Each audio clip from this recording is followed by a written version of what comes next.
क्या आपके लॉकर में गोल्ड सालों से रखा हुआ है? क्योंकि देखिए, इंडिया में गोल्ड सबके घरों में होता है क्योंकि it is one of the most popular investments जो बहुत जनरेशन से चलता आ रहा है। एंड ज्यादातर लोगों के लिए वो एक सेंटिमेंटल एसेट होता है, शादियों का ज्वेलरी सेट, कुछ इनहेरिटेंस या बस इन्वेस्टमेंट के नाम पे रखा रहता है, जीरो रिटर्न्स के साथ।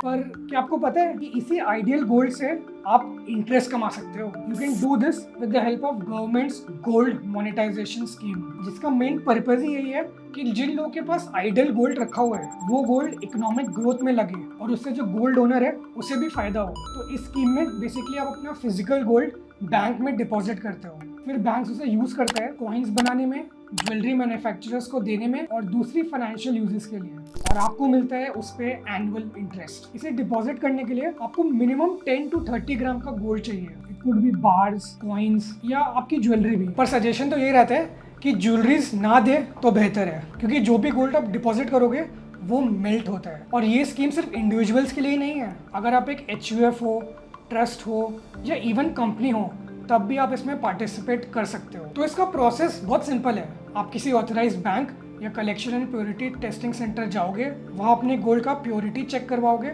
यूजुअली विद मेल्टिंग प्रोसेस या एक्सरे फ्लोरेसेंस मेथड से।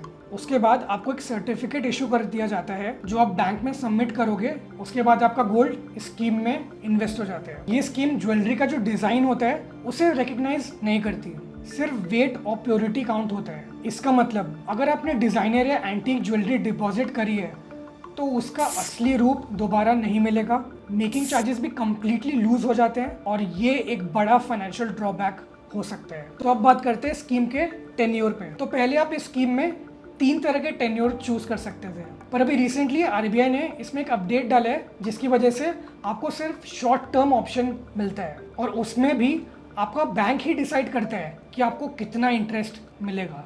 तो अब बात कर लेते हैं मेच्योरिटी के बारे में। तो जब आपका डिपॉजिट मैच्योर होता है तब आपके पास 2 ऑप्शन होते हैं रिडीम करने के। या तो आपको वही वेट और प्योरिटी के हिसाब से गोल्ड वापस मिलता है, या आप उसे मार्केट वैल्यू के अकॉर्डिंग एनकैश करवा सकते हो। अगर आप चाहो तो अर्ली विड्रॉल भी कर सकते हो, लेकिन उसमें थोड़ा लॉक इन पीरियड से रिलेटेड पेनल्टी भी लगती है। तो चलिए अब आते हैं इसके सबसे बड़े बेनिफिट की तरफ, विच इज़ कि इस डिपॉजिट पे जो इंटरेस्ट मिलता है उस पे कैपिटल गेन्स टैक्स नहीं लगता। तो basically it's tax free earnings on your idle gold. तो सोचिए, आपका गोल्ड भी सिक्योर होता है, इंश्योर भी होता है और उस पर आप इंटरेस्ट भी कमाते हो, प्लस इनडायरेक्टली आप कंट्री की इकोनॉमी में भी कंट्रीब्यूट करते हो, क्योंकि जितना ज़्यादा गोल्ड डोमेस्टिक लेवल पे सर्कुलेट होगा उतना कम इम्पोर्ट होगा। सो अगर आपको वीडियो इन्फॉर्मेटिव लगा तो आप सब्सक्राइब कर सकते हैं, बिकॉज हम इस टाइप के वीडियोस एवरी वीक डालते हैं। एंड अगर आपके इन्वेस्टमेंट से फाइनेंस से रिलेटेड कोई भी क्वेश्चंस हैं तो ये नीचे नंबर है, इस पर आप कॉन्टैक्ट कर सकते हैं। हमारे वेल्थ मैनेजर्स ज़रूर आपकी क्वेरीज क्लियर करेंगे। And for more finance content you can watch this.